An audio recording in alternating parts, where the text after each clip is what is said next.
1 en 5 en ons doen dit staan.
Ons sing al 3 versies daarvan, bekende melodie uit die 9de simfonie van Beethoven.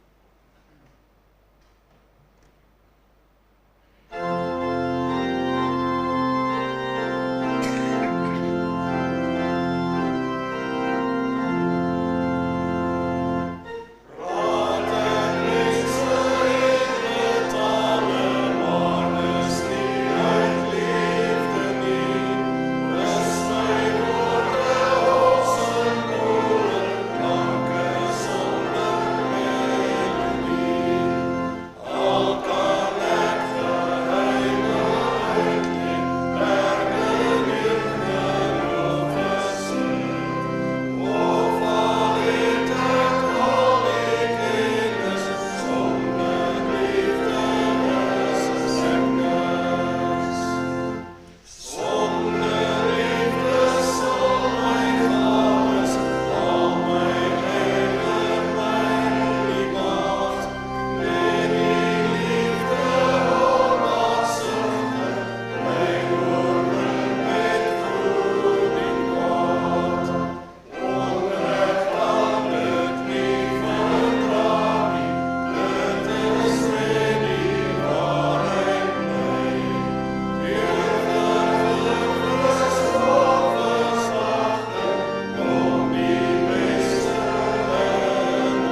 Goeiemôre broeders en susters, almal teenwoordig, baie welkom in ons midde, baie welkom ook aan ons besoekers in ons midde, en ons wil vir julle ook sê dat as julle van 'n ander gemeente is en dieselfde geloof as ons bely, dan is julle baie welkom om ook saam met ons die heilige nagmaal vanoggend te vier.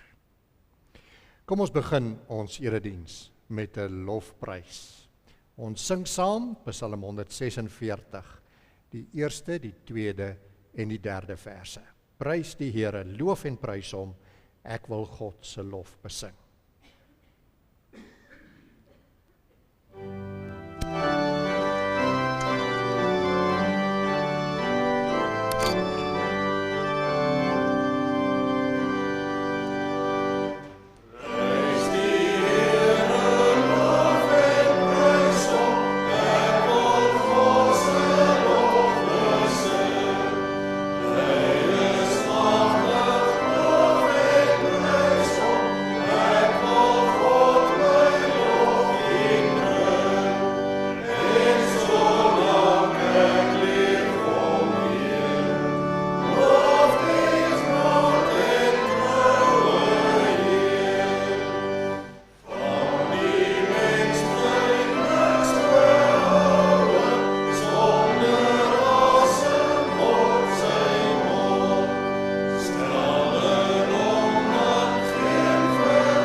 Ek kyk op na die berge, waar vandaan sal daar vir my hulp kom?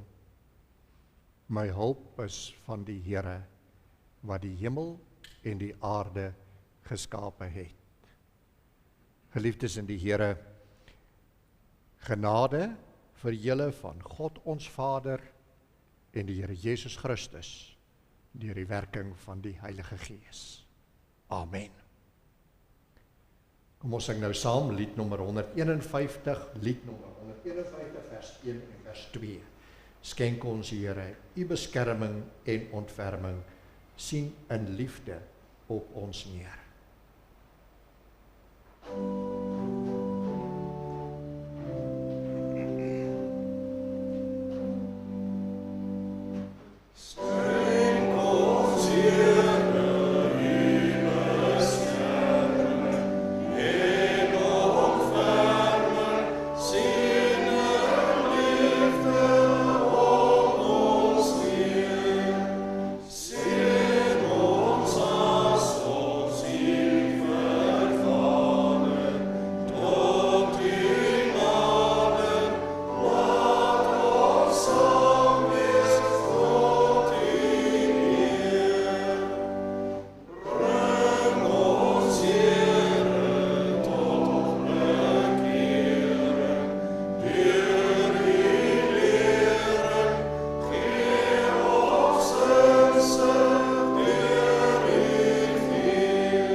Kom ons doen nou saam belydenis van ons geloof. Ek glo in God die Vader, die Almagtige, die skepper van hemel en aarde, en in Jesus Christus, die eniggebore Seun, ons Here, wat ontvang is van die Heilige Gees, gebore in Maagd Maria, wat gelei het onder Pontius Pilatus, gekruisig is, gesterf het en begrawe is. Hy het die lyding van die hel ondergaan. Hy het op die derde dag opgestaan uit die dood, opgevaar na die hemel, en sit aan die regterhand van God, die almagtige Vader, waarvandaan hy sal kom, om die lewendes en die dooies te oordeel. Ek glo in die Heilige Gees. Ek glo aan 'n heilige algemene Christelike kerk, die gemeenskap van die heiliges, die vergifnis van sondes, die opstanding van die liggaam en 'n ewige lewe. Amen. Kom ons sit.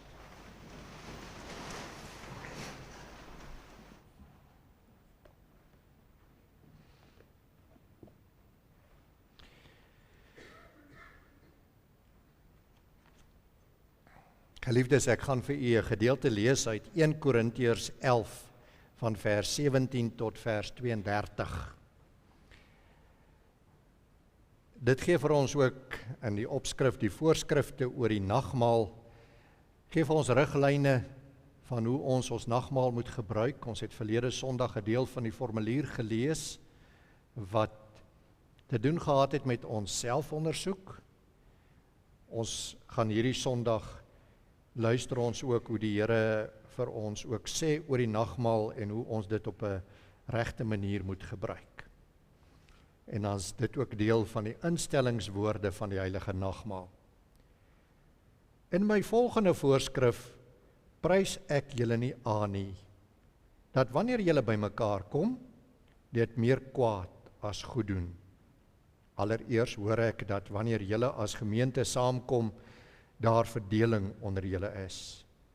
En in 'n mate glo ek dit, want daar moet onvermydelik groeperings onder julle kom, sodat dit duidelik kan word wie die beproefdes onder julle is.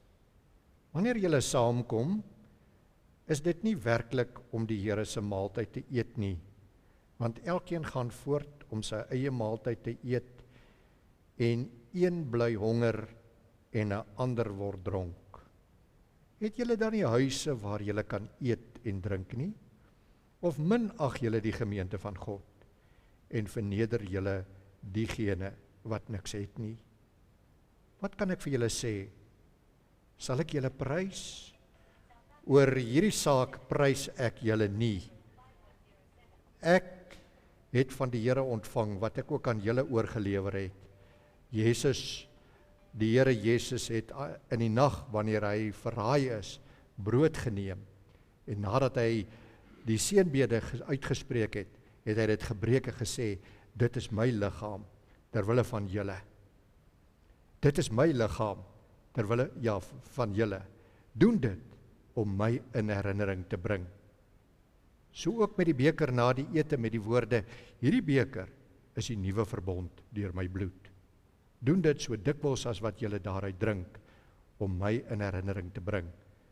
Want so dikwels as wat julle hierdie brood eet en uit hierdie beker drink, verkondig julle die dood van die Here, totdat hy kom. Daarom, wie op onwaardige wyse die brood eet, of uit die beker van die Here drink, sal skuldig wees teenoor die liggaam en die bloed van die Here. Maar laat elkeen homself ondersoek, en daarvolgens van die brood eet en uit die beker drink. Want die een wat eet en drink sonder om die liggaam van die Here daarin te onderskei, is besig om 'n oordeel oor homself te eet en te drink. Daarom is daar onder julle baie swakkes en siekes, en 'n hele paar het reeds ontslaap. Indien ons onsself deeglik sou beoordeel, sou ons nie geoordeel word nie. Ons lees tot sover. Kom ons sing nou saam, Psalm 123, daarvan die eerste en die tweede verse. Psalm 123 vers 1 en 2, U Here, heerser in die hemel hoog, op U rig ek my oog, hoor ons dan aan en wees vir ons toeganklik. Kom ons sing dit.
Kom ons bid saam.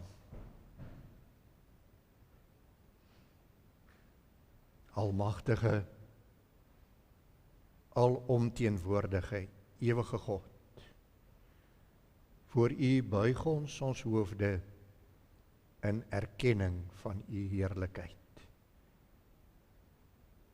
U alleen is God, daar is niemand soos U nie. U hoor ons as ons tot U bid. U gee vir ons riglyne uit U skrif.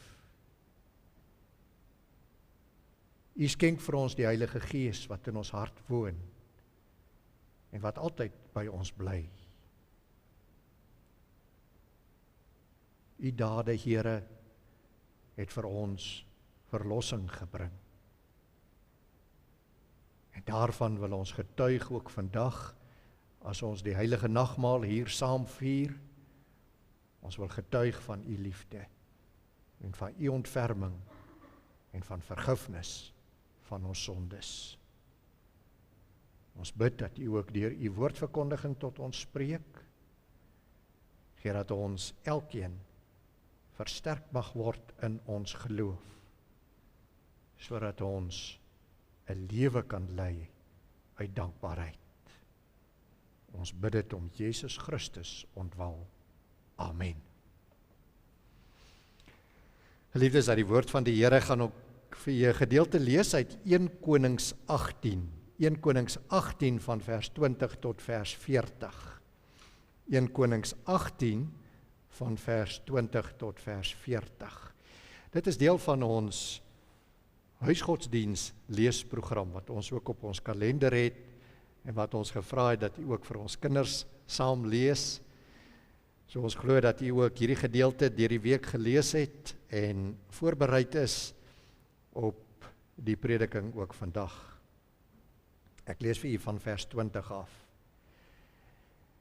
Die agtergrond van hierdie gedeelte is nadat ons verlede week gehoor het van die weduwee van Sarfat, waar Elia by was en wie se olie in haar vles en die meel nie opgeraak het nie. Nou wil die Here weer reën gee, maar hy doen dit op 'n baie besondere manier. En Elia en Agab en die profete van Baal kom almal op die berg Karmel bymekaar. Kom ons lees daarvan. Agab het boodskappers uitgestuur na al die Israeliete en die profete byeengebring by die berg Karmel. Elia het nader gegaan na die hele volk en gesê: "Hoe lank gaan julle nog op 2 krikke bly hink? As die Here God is, volg hom. As dit Baal is, volg hom." Maar die volk het hom nie met 'n enkele woord geantwoord nie. Toe sê Elia vir die volk: "Ek alleen het oorgebly as die profeet van die Here, maar die profete van Baal is 450 man. Hulle moet vir ons 2 bulle gee. Hulle moet vir hulle 'n bul kies, dit opsny en op die hout neersit, maar kolevuur mag hulle nie gebruik nie. Ek sal die ander bul voorberei en op die hout plaas, maar kolevuur sal ek nie gebruik nie. Dan moet julle die naam van julle God aanroep en ek sal die naam van die Here aanroep. Die God wat met vuur antwoord, hy is God." Die hele volk het daarop gereageer en gesê: "Dit is goed so." Toe sê Elia vir die profete van Baal: "Kies vir julle 'n bul en berei eerste voor, want julle is die meeste. Roep dan die naam van julle God aan, maar kolevuur mag julle nie gebruik nie." Hulle neem toe die bul wat vir hulle gegee is, berei dit voor en roep van die oggend tot die middag die naam van Baal aan, met die woorde: "Baal, antwoord ons." Maar daar was geen stem nie en niemand wat antwoord nie. Hulle het hink gedans by die altaar wat hulle voorberei is. Teen die middag het Elia hulle gespot en gesê, roep harder, want hy is mos 'n God. Hy is dalk in gedagte, of hy sonder hom af, of is op pad. Dalk is hy aan die slaap en moet wakker word. Hulle het toe harder geroep en, soos hulle gewoonte was, hulle self met swaarde en steekspiese stikkend gekerf, totdat die bloed oor hulle geloop het. Na die middag het hulle waansinnig te kere gegaan, totdat dit tyd was vir die bring van die graanoffer. Daar was egter geen stem nie een wat antwoord nie, en geen reaksie nie. Toe sê Elia vir die hele volk, kom nader na my toe. Die hele volk het nader gestaan na hom toe. Hy herstel toe die altaar van die Here wat afgebreek was. Elia het 12 klippe geneem, in ooreenstemming met die getal van die stamme van die seuns van Jakob, vir wie die Here gesê het, Israel sal jou naam wees. Hy het met die klippe in die naam van die Here 'n altaar gebou en 'n watervoor wat ongeveer 2 sia saad kon hou, rondom die altaar gegrawe. Hy het die hout gerangskik, die bul opgesny en op die hout neergesit. Ek wil net kyk, hier onder staan 2 sia is ongeveer 15 liter. Toe sê hy, maak 4 kruike vol water en gooi dit uit oor die brandoffer en die hout. Hy sê toe, doen dit weer. Hulle het dit weer gedoen. Daarna sê hy, doen dit 'n derde keer. Hulle het dit 'n derde keer gedoen. Die water het rondom die altaar geloop. Die water het selfs die voor vol gemaak.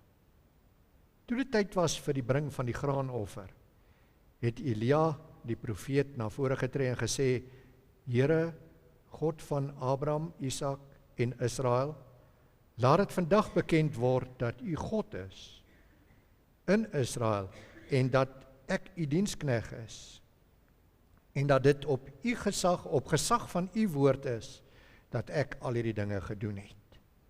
Antwoord my, Here, antwoord my, sodat hierdie volk kan weet dat u, Here, die God is en dat dit u is wat hulle harte weer laat terugkeer. Toe slaan die vuur van die Here neer en verteer die brandoffer, die hout, die klippe en die losgrond. Dit het selfs die water wat in die sloot was opgelek. Toe die hele volk dit sien, val hulle neer met hulle gesigte teen die grond en sê, die Here, hy is God. Die Here, hy is God. Elia sê toe vir hulle, gryp die profete van Baal, niemand van hulle moet wegkom nie. Hulle het hulle gegryp en Elia het hulle afgeneem na die spruit Kison en hulle daar omgebring. Ons lees tot sover. En dan ons fokusvers is vers 37. Ek glo dat dit ook al van die kern van hierdie hele gedeelte staan. En dit is wat die hele doel is van hierdie hele geskiedenis. Vers 37, ek lees dit weer. Antwoord my, Here, antwoord my, sodat hierdie volk kan weet dat u, Here, die God is, en dat dit u is wat hulle harte weer laat terugkeer. Kom ons sing saam. Voordat ons met die prediking begin, lied nommer 253, daarvan die tweede vers. U is die lewensbrood, heiland vir my. Dit laat ons ook dink, en ons het ook in ons voorsang 'n lied gesing wat die brood gebreek word. Ook oor die nagmaal wat ons net nou kan gebruik. U is die lewensbrood.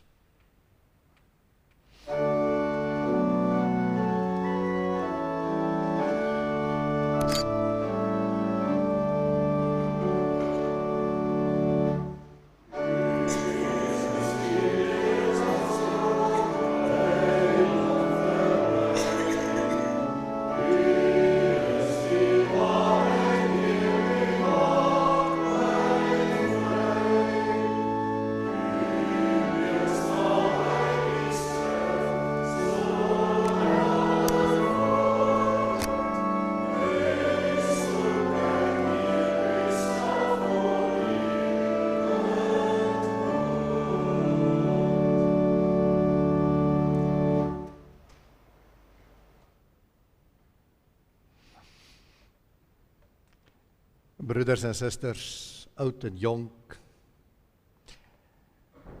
In hierdie gedeelte gaan dit nie oor dit wat Baal nie kan doen nie. Dit gaan ook nie oor dit wat Baal nie gedoen het nie. Dit gaan eerder oor dit wat Baal nie is nie. Hy is nie God nie. Hy is nie enige iets nie. Maar dan, die godsdiens van Baal verteenwoordig iets. Dit verteenwoordig al die pogings om melk en honing te kry, die lewe te beerwe, sonder die Here God, wat dit beloof en dit gee. En vir ons kinders kan ons dit baie eenvoudig sê. Ou Baal is asof ek bid, maar ek bid nie vir die Here nie. Ek bid vir iemand anders. En daai iemand kan vir my niks gee nie. Hy kan my nie antwoord nie. Hy is dood. En dit is ou Baal. Dit is eintlik 'n ou afgod. Dit beteken niks vir my nie. En daarom bid ek vir die Here en vir die Here alleen. Kom ons lees vanoggend saam hierdie gedeelte met die gedagte van nie net dat dit geskiedenis uit die Ou Testament is nie. Maar die Here wil baie keer in die geskiedenis van mense wil hy iets vir ons bekend maak. En dit lê in die kern van hierdie gedeelte. Wat wil die Here vir ons in hierdie geskiedenis op die berg Karmel? Alles wat rondom gebeur. Wat wil hy vir ons sê as gelowiges van vandag? Wat is die beginsel in hierdie gedeelte? Wat is dit wat ewige waarde het in hierdie gedeelte? En as ons daarby uitkom, dan gaan dit ons geloof voed. En dit gaan ons geloof versterk. So kom soek vandag saam met my. Nou wat staan in die kern van hierdie geskiedenis van Elia en van die Baal-profete en van Agab? Geliefdes, dit is nou al meer as 100 jaar gelede dat koning Dawid oor die hele verenigde ryk van Israel geregeer het. Die koninkryk is nou verdeel in die koninkryk aan die noorde wat Israel genoem is en die koninkryk aan die suide wat Juda genoem word. Agab was die koning in die noordelike ryk gewees. En hy het saam met sy vrou Isebel, dogter van die koning van die Sidoniërs, die God van Israel versaak en begin om Baaldiens onder die mense te promoveer, onder die volk van Israel. En hulle het so ver gegaan om die profete van die Here dood te maak. En 450 profete van Baal en 400 profete van Ashera by hulle in die paleis tuiste te gee, en daar staan in die Bybel dat hulle by hulle aan die tafel geëet het. Nou Baal was die Kanaanitiese god van vrugbaarheid, en veral is hy vereer omdat hulle geglo het dat hy die reën beheer, dat hy reën gee. En Ashera was sy vrou gewees. Maar God was nie tevrede met hierdie situasie nie. En Elia, sy profeet, moes die woord van die Here gebring het na Agab en gesê het dat die reën gaan ophou. Jy sien die speel tussen Baal wat reën gee en die Here wat net op bevel die reën laat ophou. En nou, 3 jaar later, 3 jaar nadat dit verskriklike droogte was, water het opgedroog, selfs in die spruite, kom die Here weer, en nou wil hy weer reën gee vir sy volk. En nou kom sy woord na sy volk toe. Maar dit kom op 'n baie besondere manier na sy volk toe. Die Here gaan terugkeer na die beloofde land toe, waar daar melk en honing beloof word, vrugbaarheid beloof word. En hy gaan weer sy kinders versorg. Maar hy gaan dit doen deur te bewys dat die ou Baal afgodsdiens beteken niks en dat die Here alleen God is. En hy gaan dit doen op sy manier, op sy wyse, op sy tyd. Daarom staan daar, hy gaan die harte van mense laat terugkeer na hom toe. Dis God wat die harte draai van die ou Baaldiens af na God toe. Op die berg Karmel, by die altaar van die Here, gaan 'n skouspel homself begin afspeel. Koning Agab stuur sy boodskappers uit na die hele Israel en bring die profete van Baal byeen. Elia, die profeet van die Here, vra vir die volk om nou 'n keuse te maak. As almal daar staan, dan vra hy vir hulle, dan sê hy vir hulle 1 Konings 18 vers 21, hoe lank gaan julle nog op 2 krikke bly hink? Dan sien mens, as iemand hink, so al van 'n hinkepink, daar so onstewigheid in sy loop, het hy 2 krikke waarop hy staan. Elia sê, besluit nou, as die Here God is, glo in hom. As dit Baal is, glo in hom. Jy kan nie op 2 krikke staan nie. Jy kan nie aan die een kant alles wat God beloof het, wil hê. En aan die ander kant nog vir Baal ook aanbid, hy wat niks kan gee nie. Jy moet kies. Dit moet duidelik wees dat Baal nie in staat is om beheer uit te oefen oor die reën en die weer nie. En dat hy op bevel van die Here, en dat net op bevel van die Here die reën gaan val.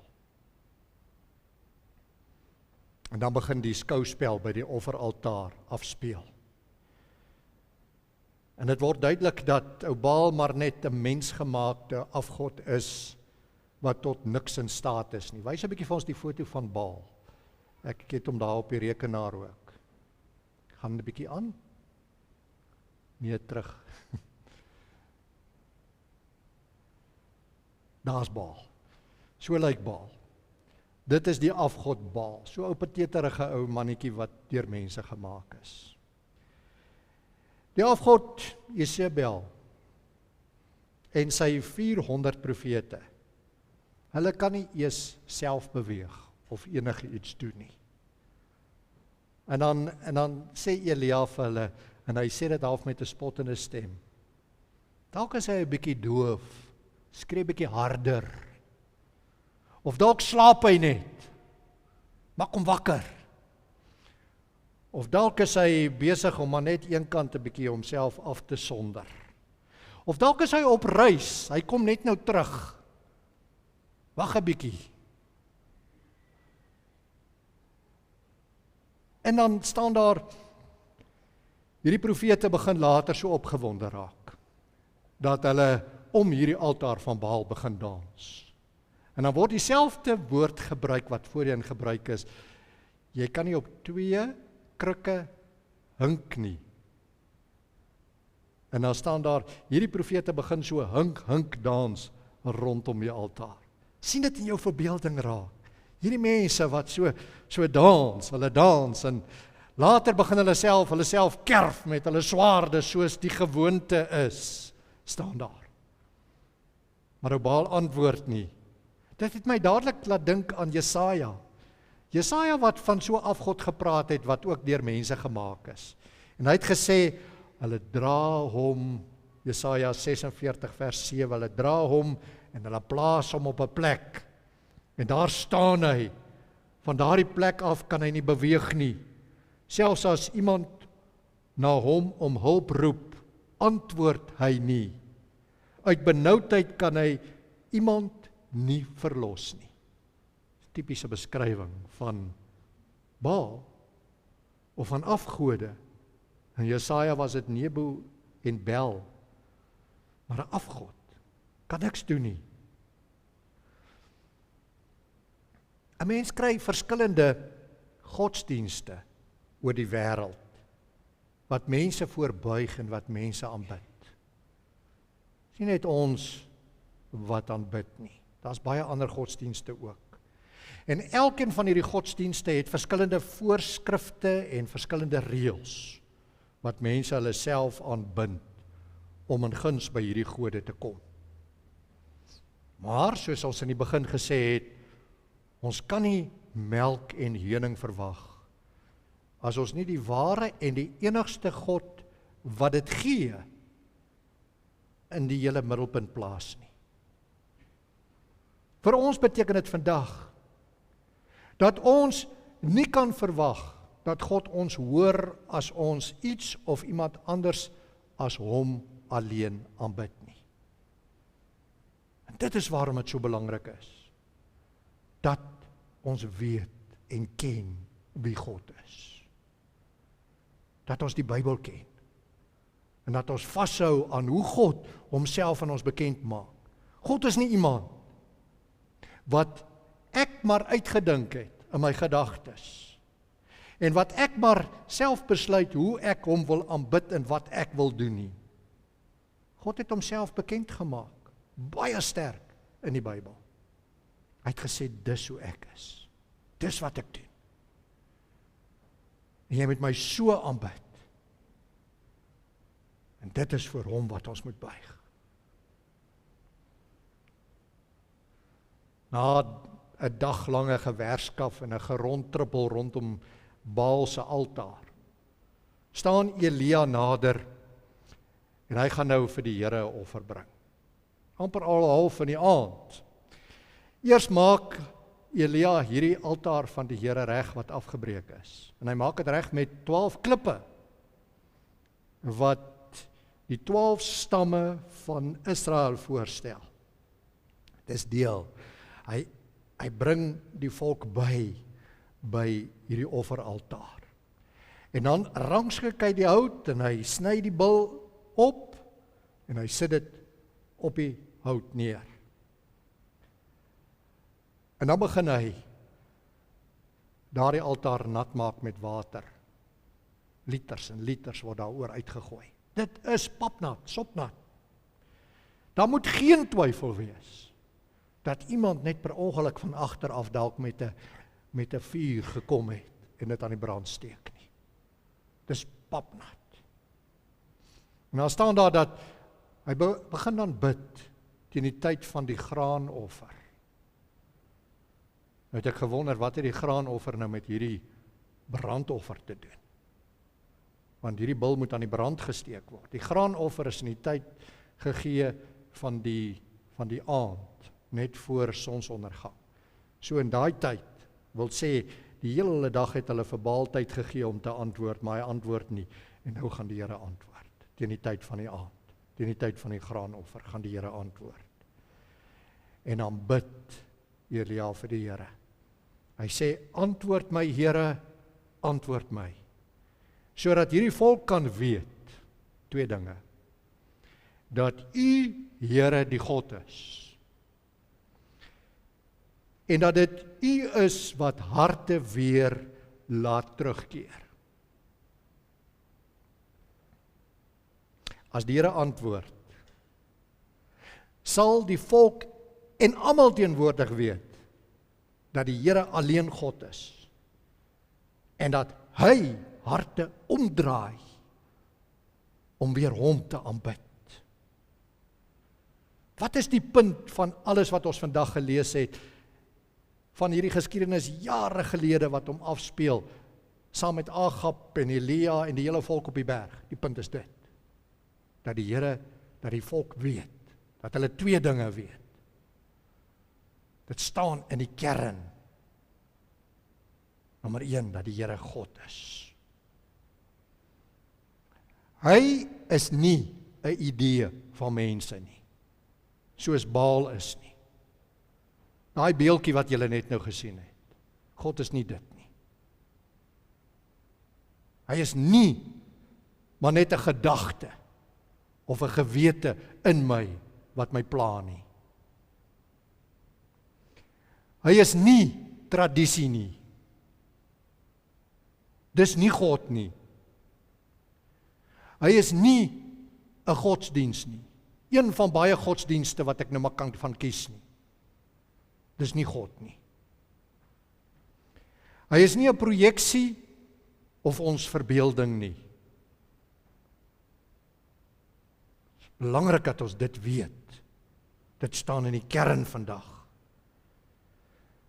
Hy is nie 'n krag of maar net 'n voorbeeld of maar net 'n simbool nie. Hy is God. Die lewende, aktiewe, vuursturende, sonde hatende, afgod vernietigende, gebedsverhorende persoonlike God. Dis wat die Here is. Dis hoe hy hom aan ons bekend maak. Die tweede wat die volk moet ken, is dat die Here die harte van mense laat terugkeer na hom toe. Die gelowiges moet weet dat die Here die harte van mense verander. Dis nie jy wat jouself in jou eie hart nou gaan verander nie. Dis nie jy wat jou hart vir die Here gee nie. Dis wat hier staan. Die volk moet weet dat dit die Here is wat die hart van die mens omdraai, sodat hy kan glo, sodat hy hom kan dien. Die harte van die mense van Israel was by ou Baal gewees. Hulle het hom begin liefkry. Hulle harte het God verraai. Dis waar hulle gelê het. Hulle het hom verwerp. Hulle het hom verkleineer. Hulle het hom degradeer tot een van baie gode. Hulle het ander dinge meer lief gekry as vir God. Die hele gebeurtenis by die berg Karmel is bedoel dat God se kinders moet weet, as hulle rug op God draai, is dit God wat die enigste een is wat hulle weer kan omdraai om in hom te glo. En wanneer hulle later uitroep, die Here, hy is God, die Here, hy is God, dan weet ons dat dit die Here is wat hierdie harte omgedraai het. Die Here is in beheer van die vuur. Nie Baal nie, nie enigiets anders nie. Die Here is in beheer van die brandoffer, van die hout, van die klippe, van die losgrond. Alles word deur hierdie vuur skielik verteer. Die Here is in beheer van die reën. Baal kan dit nie gee nie. Die Here gee dit. Die Here is selfs in beheer van die hinkepink en van die hardlope mense wat voor Agab uit hardloop as die reën aan die kom is. Daar kry ons weer sterk bene. Dis so mooi geskrywe. Israel, en ons moet dit weet, vir ons welwese en vir die eer van God. Wanneer jou hart terugkeer na God, is dit nie omdat jy so sterk is of omdat jy so goed is nie. God is sterk. Hy draai die harte van mense om. En dit is hy wat dit doen. En as hy dit doen, dan sal dit inderdaad ook gebeur. En as jou hart terugkeer na God, dan draai jy om. Jou gevoelens draai om, jou hele wese draai om. Toe die mense van Israel voor die as staan van die klippe op daai brandaltaar. Die klippe wat hulle verteenwoordig het. En hulle hierdie opgekerfde liggame van die priesters van Baal sien. en moet hardloop voor die reën uit, voordat hulle tref daar op die berg, moet hulle besef dat die Here hulle harte omgedraai het. Jou hart, jou wil, jou gevoel, dit het God gedoen. Besef dit ook vanoggend, as ons die nagmaal gebruik. Wat het die Here vir ons gedoen? Toe ons nog sondaars was, het hy sy seun gestuur om vir ons te sterwe. Voordat ons nog ons harte vir die Here gegee het, het sy seun vir ons gesterf. Dis die Here wat dit gedoen het. Dis hy wat vir my daardie wil gee om hom te aanbid. Om hom vanoggend hier saam nagmaal te gebruik. En kan ons anders as om in dankbaarheid te sê, dankie Here. Dankie dat U ook my hart omgedraai het. Dat my hart ook na U toe teruggekeer het. Dat U my wil ook beheer. Vir my liefde gee vir my Here. Daar's niemand soos U nie. Niks wat met U vergelyk kan word nie. Kom laat ek nou ons nagmaalsformulier ook verder lees. Ek gaan nie dit lees wat ons reeds gehoor het nie. Ons nagmaalsformulier sê ook vir ons, en die Here sê ook vir ons, dat hierdie nagmaal is 'n herinneringsmaaltyd. Wat beteken dit? Dan staan daar, om die nagmaal op hierdie wyse te gebruik, moet ons opreg glo dat Christus deur die Vader na hierdie wêreld gestuur is. Dat hy waarlik mens geword het. En as sondelose lam God se toorn gedurende sy hele lewe op die aarde in ons plek gedra het. Christus het God se wet in ons plek met volkome gehoorsaamheid vervul. Hy het ons smaad gedra sodat ons nooit weer tot skande sal word nie. Hy is onskuldig ter dood veroordeel, sodat ons van God se oordeel vrygespreek kan word. Hy is met spykers aan die kruis vasgeslaan, om die skuldbrief van ons sondes daaraan vas te heg. Op hierdie manier het hy in ons plek ons vervloeking op hom geneem, en sy seun aan ons, om sy seun aan ons te skenk, sodat ons nooit weer deur God verlaat sou word nie. Het hy uiterste pyn en smart gely en in bange godsverlatenheid uitgeroep, my God, waarom het U my verlaat? Uiteindelik het hy met sy dood en met sy bloed wat gevloei het, die ewige genadeverbond bekragtig met die woorde, dit is volbring. Wanneer ons op hierdie wyse aan hom en sy lyding dink, verseker die tekens van die brood en die wyn ons telkens weer, dat hy hom in ons plek gestel het. Ook verseker hierdie tekens ons, dat hy ons werklik met liggaam en bloed voed, net soos hy ons voed, wanneer ons die brood en die wyn eet en drink. En op hierdie manier wil die lewende Christus ons deur sy gees van sy liefde verseker, en ons onwrikbaar laat besef, dat ook ons ingesluit is in hierdie genadeverbond. Elke keer as ons die nagmaal vier, getuig ons van sy dood, totdat hy weer kom. Daarom laat die fees van die nagmaal ons vurig verlang en uitsien na die bruilofsfees van die lam. Die nagmaal leer ons immers om die eenmalige offer wat ons Here Jesus Christus aan die kruis gebring het, heelhartig in die geloof te aanvaar as die enigste grondslag van ons saligheid. Aan die kruis is sy liggaam gebreek en sy bloed uitgestort om sodoende volkome versoening vir al ons sondes te bewerk. Ook het hy op hierdie wyse vir ons die ware voedsel en die drank van die ewige lewe geword. Deur sy dood het hy ook vir ons die Gees verwerf. Die Gees wat lewend maak, ons in ware gemeenskap aan Christus verbind en ons in al sy seëninge laat deel. Dieselfde Gees bind ons ook in ware liefde saam as lede van een liggaam. Omdat ons almal deel in die een brood, is ons almal een liggaam. Daarom moet ons almal deur die geloof in Christus ingelyf word, dat hierdie eenheid in liefde met woord en daad ook teenoor mekaar bewys word. Maar God deur sy Gees ons daartoe help. Amen. Kom ons bid saam. O God en Vader, wat U oor ons ontferm, ons dankie dat ons opnuut U Seun Jesus Christus se bittere kruisdood mag gedenk. 'n gebeurtenis wat vir ons troos inhou.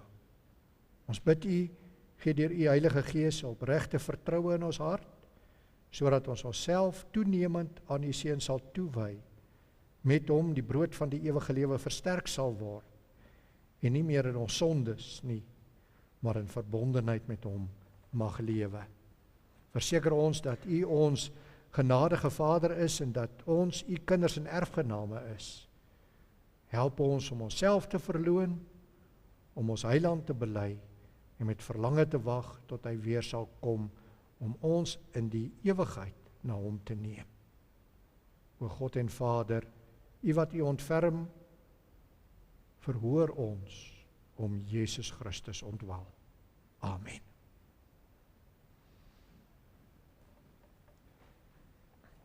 Geliefdes, ons gaan nou die tafel gereed maak vir ons nagmaal. Terwyl ons dit doen, sing ons saam van lied nommer 297, daarvan die eerste en die derde vers. Ons buig hier in belydenis, ons dink hier aan U smarte.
Geliefdes, in Jesaja 55 staan daar die volgende woorde.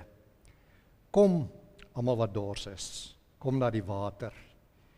En wie geen geld het nie, kom koop en eet. Kom koop sonder geld en sonder koste, wyn en melk. Met hierdie woorde wil die Here u ook nou uitnooi om die heilige nagmaal saam met ons te gebruik. Ek vra die diakens om nou hulle wyn en brood uit te deel, hou dit by u, en ek vra dalk Karin, sal jy asseblief hier voor by my kom sit, dat ons saam nagmaal kan gebruik. Kobus, jy en sal julle ook hier kom sit, asseblief. Dankie. Die diakens kan maar uitdeel. Dankie.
Kom ons hoor net, is daar 'n aanduiding asseblief, het almal brood en wyn ontvang wat saam gaan gebruik?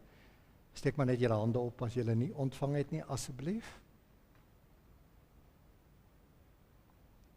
Dankie.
Rig u hart nou en u gedagtes op Jesus Christus, ons voorspraak aan die regterhand van ons hemelse Vader.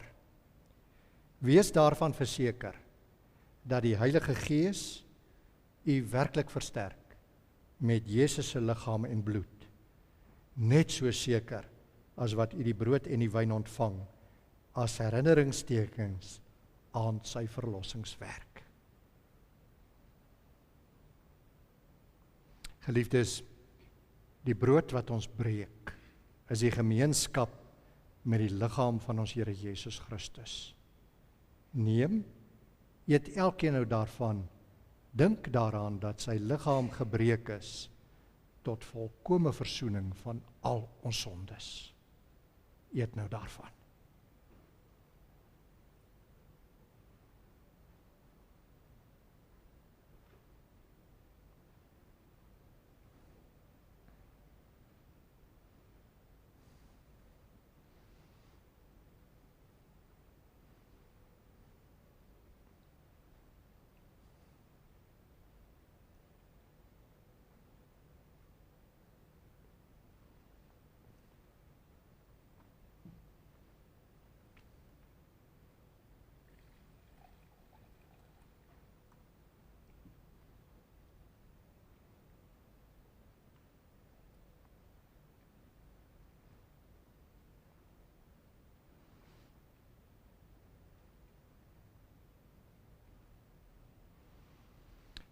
En die beker van danksegging, wat ons met danksegging seën, is die gemeenskap met die bloed van ons Here Jesus Christus. Neem, drink elkeen daaruit, dink daaraan, dat sy bloed gevloei het tot volkome versoening van al ons sondes. Drink nou daaruit.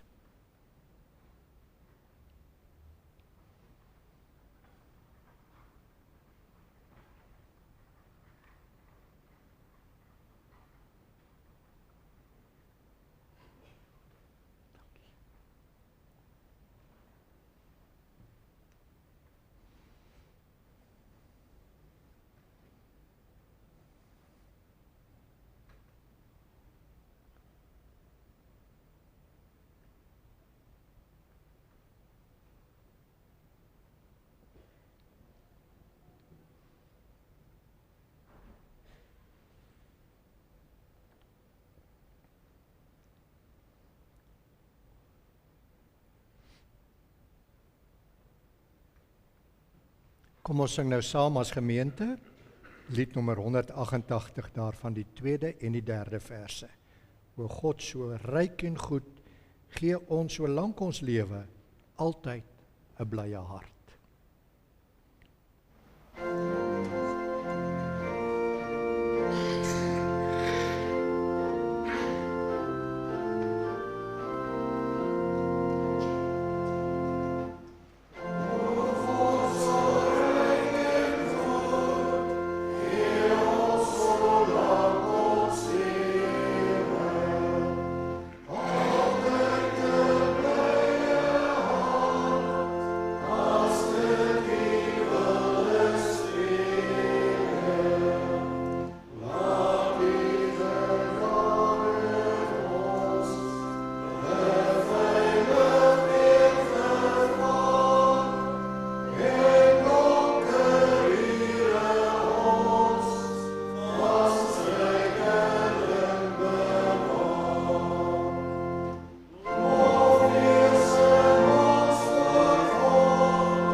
Geliefdes, omdat die Here ons met die brood en die lewe van die lewe versterk, laat ons almal saam sy naam dankbaar loof en prys met die woorde: Ek wil die Here loof met alles wat in my is.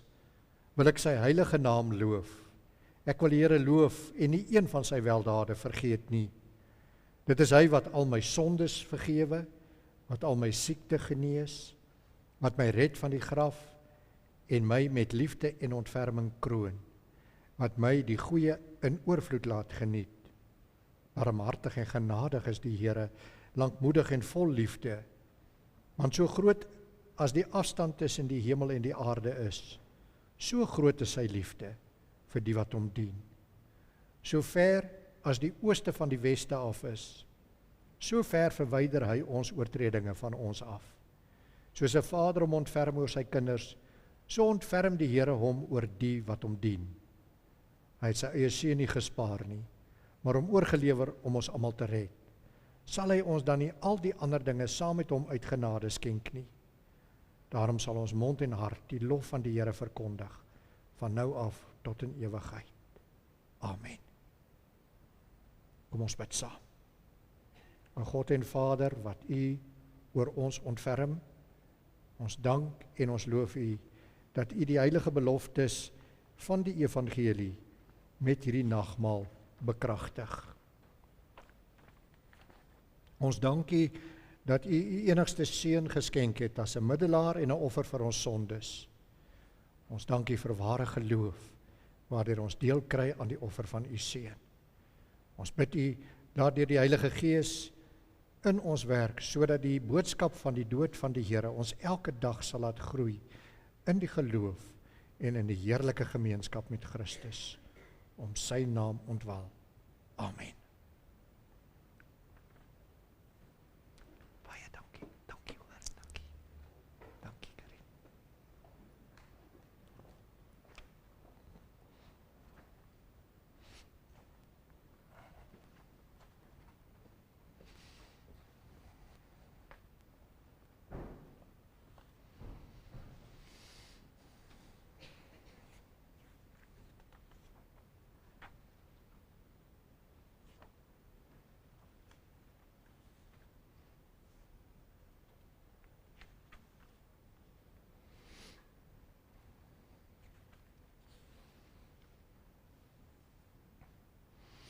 Geliefdes in ons Here Jesus Christus, ons sal nou dink, met alles wat van Elia gesê word, dat hy nou op die hoogtepunt van sy geloof is, as hy daar weggaan. Maar in 1 Konings 19, die hoofstuk wat ons nou hierdie week voorberei, sien ons skielik vir Elia in die woestyn, op 'n laagtepunt van sy geloofslewe. Hy sit daar onder 'n besembos. Hy sê, Here, ek is die enigste een wat oorgebly het, van al die mense wat in U glo. U moet nou maar my lewe neem.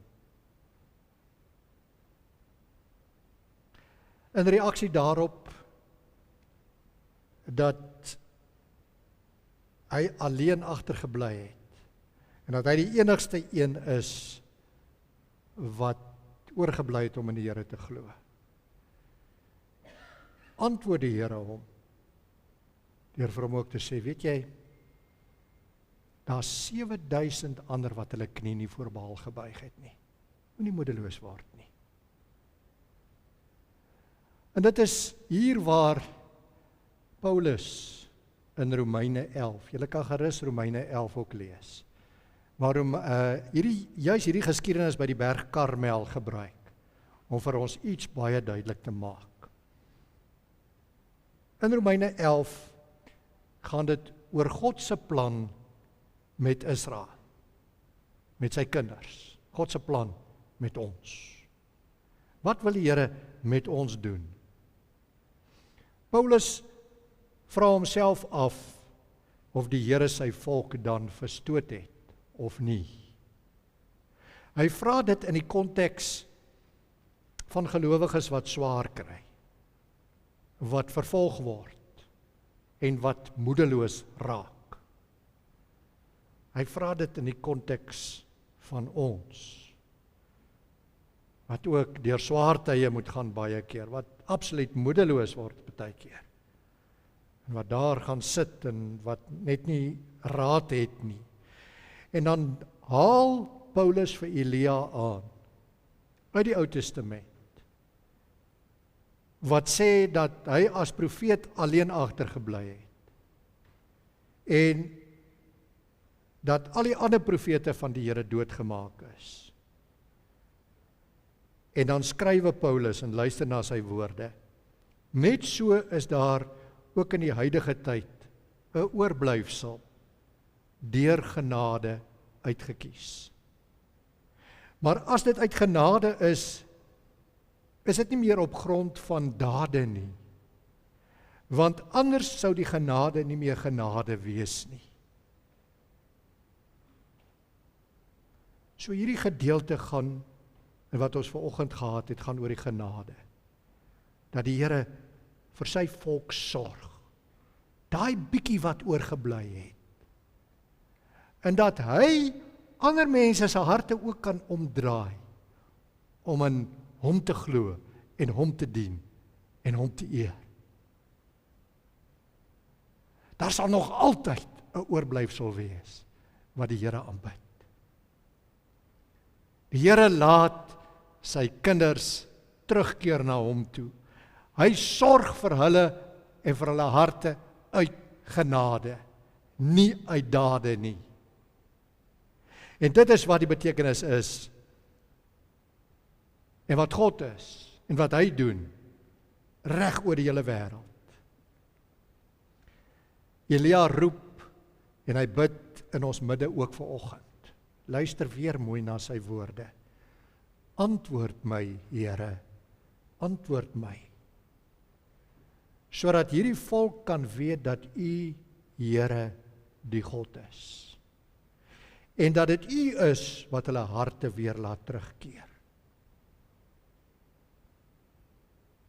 Ons kan ook bid, saam met Elia, met hierdie selfde woorde. Here, veroorsaak tog dat almal weet, dat U die God is. En dat U in beheer is van die harte van mense, van ons harte. Dat U in beheer is van die harte van ons families. Dat U in beheer is van die harte van ons kollegas. Dat U in beheer is van die harte van ons politieke leiers. En sorg vir ons mense en vir ons. Veroorsaak U tog dat ons weet dat U ook oor ons harte regeer. Dis met hierdie gebed wat ons ook vanoggend hier kan uitgaan van die kerk af. Here, U is God. Daar's niemand soos U nie. Draai U ook my hart, dat ek U genade kan raak sien. Dat ek U liefde kan raak sien. En dat ek weer 'n lewe kan leef. Of bly leef, soos wat U wil hê ek moet. Geliefdes, moenie die moedelose Elia van 1 Konings 19 wees nie. Moenie sê, ons kerke gaan eie agteruit, omdat mense nie meer belangstel, en ek is die enigste een wat agtergebly het nie. Moenie sê, ek is die enigste een wat eintlik geestelike bestendigheid het nie. Nee, jy is nie die enigste een nie. Wees by Elia van 1 Konings 18, wat in geloof optree, omdat die Here harte terugdraai, omdat die Here alleen God is, en tree op, en doen, wat daar ook van jou verwag word. God het sy kinders in die oog, hy het jou in die oog. Hy gee vir jou genade. Hy het jou met sy bloed gekoop. Sy duur bloed. En hy sal mense kry, wie se harte hy omkeer, om hom te aanbid. En hy sal vir ewig hulle by hom hou. Dit is wat dit beteken, om God te wees. Amen. Kom ons bid saam. Ons Vader in die hemel, ons dankie Here, dat U vir ons sorg. Dankie vir U genade. Dankie dat dit wat ons uit die Bybel lees en wat ons ken, wat ons weet, is Jesus Christus, wat in groot genade vir ons gesterf het. En wat ons harte omkeer om hom te dien. Help ons om met die krag van die Heilige Gees op te tree, geloof te behou, U te dien in oorgawe. U het ook ons wil verander. U het ook ons liefde verander. Geef vir ons daardie liefde nog meer. Here, ons bid vir ons gemeente. Ons bid dat U elkeen van ons vanoggend deur die gebruik van die nagmaal en deur die woordverkondiging versterk het. En dat ons hier vanaf weg kan gaan en kan sê, daar is niemand soos U nie.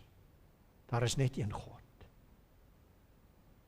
Ons wil nie soos mense wees, Here, wat op 2 krikke hink nie. Ons wil U in oorgawe dien. Help ons daarmee. Ons bid vir ons siekes in ons midde, die wat swaar kry, die wat moedeloos is,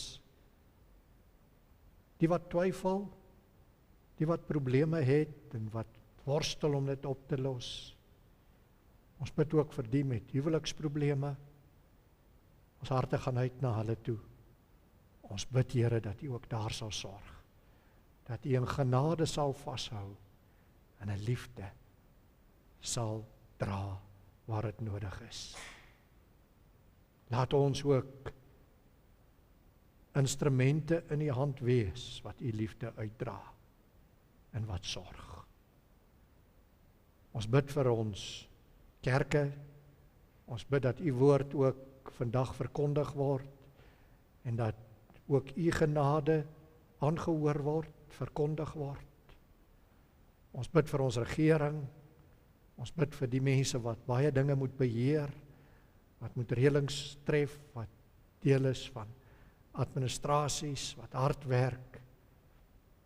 Here, ons bid dat U ook daar geëer sal word, ook in optrede van mense. Laat U dit gebeur, dat almal erken, daar is net een God, en hom eer en dien. Ons bid dit om Jesus Christus ontwil. Amen. Geliefdes, ons gaan nou ons gawes gee vir barmhartigheid, en daarna gaan ons saam sing Skrifberuiming 5:4, daarvan die 1ste, die 2de, die 5de en die 6de vers. Ek gaan dit nie weer afkondig nie. Wie kan ons voor die regter daag? Gods uitverkore kind verklaag. Skrifberuiming 5:4, die 1ste, die 2de, die 5de en die 6de verse.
Geliefdes, ontvang nou die seën van die Here en gaan met vreugde en met liefde en met vrede in die hart na u huise toe.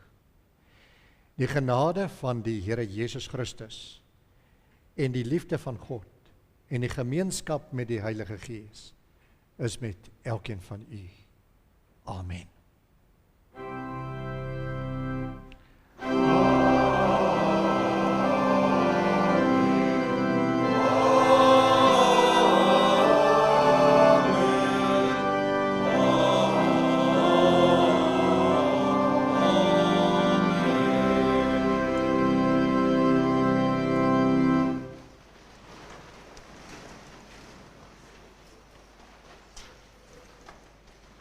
Ons het net die volgende afkondigings. Die kollekte by die deure is vanoggend vir sustentasie. Sustentasie is 'n fonds wat ook ander kerke wat sukkel om die woordbediening te ontvang, finansiëel by te staan, ook kerke wat op die voorposte is om die woord te begin verkondig te ondersteun. Volgende Sondag is die kollekte by die deure ook vir sustentasie. Ons vra dat u ook sal dink aan die siekes in ons midde, die wat verswak is, die wat bedlêend is. Ons het gehoor van Martie Kutse wat opgeneem was in die hospitaal. Ons bede gaan ook aan hulle wat siek is en aan haar wat ook besig is om te herstel. Ons wil 'n spesiale gelukwensing bring aan Tannie Hester Jones wat die 26ste Februarie verjaar en wat dan 88 jaar oud is. Tannie Hester, verskoon, ek noem die verjaarsdag, dit spreek van genade, dit spreek van liefde van die Here. Ons weet Tannie Hester het die afgelope tydjie deur 'n moeilike tyd gegaan, oom Kelvin wat oorlede is, maar ons weet ook die Here is vir ons genadig en hy gee vir ons die krag. En Tannie Hester is ook vir ons 'n pragtige voorbeeld van geloof en van standvastigheid. Baie dankie daarvoor. En dan wil ek jy herinner aan 'n motorwag wat ook op diens is. Jy kan die donasietjies in die silwerkassies by die deure plaas. Ons herinner, kom ons kyk net gou na ons afkondigings. Aan die spitbraai, Vrydag aand, het ons 'n lekker spitbraai. Ons verkoop ons kaartjies vir R70. Jy moet voor die tyd net bespreek, maar dan kan jy 'n lekker stukkie skaap wat ons oor die spit gaan braai kry. En kom ondersteun ons, laat weet ons vir Karina Kotse of vir myself as jy dit wil bywoon. En dan ons nagmaal ete net na die erediens. Jy is ook welkom, dis 'n bring en braai. So jy kan die vleis gou-gou gaan koop nog. En ons sal maar die ou slaaitjies deel wat daar is. Ek weet hulle gaan my afslag, maar as jy op so 'n kort stadium wil deel wees daarvan, is nog welkom. Ek is seker daarvan ons kan maar voorsiening maak. En dan ons programmetjie. Kom ons kyk die volgende ene. Net as jy wil 'n fietsry, kom saamry, jy's baie welkom. En dan van ons kerkraad se kant af, van die kerkraadstafel, ons het 'n kommissie wat net aan dooplidmate aandag gee. Ons wil regtig die jaar in besonder ook aan hulle aandag gee. En dit behels al die werk met ons jong mense. En as u ook daarvan deel wil wees, laat weet ons dat ons u kan inskakel by daardie kommissie. En dan het ons laaste kommissie is die bedieninge kommissie. Gerard, kan jy daai weer vir ons gooi? Bedieninge, dit behels al die bedieninge, nie net erediens nie, maar alles rondom waar ons die woord uitdra, Ons het 'n paar mense ook daar nodig om ons by te staan en te help en van raad en daad te voorsien. Baie welkom as u daarin belangstel, dan vra ons dat u ook ons sal kontak. U kan my kontak as predikant ook daarvoor. Baie dankie. Dankie.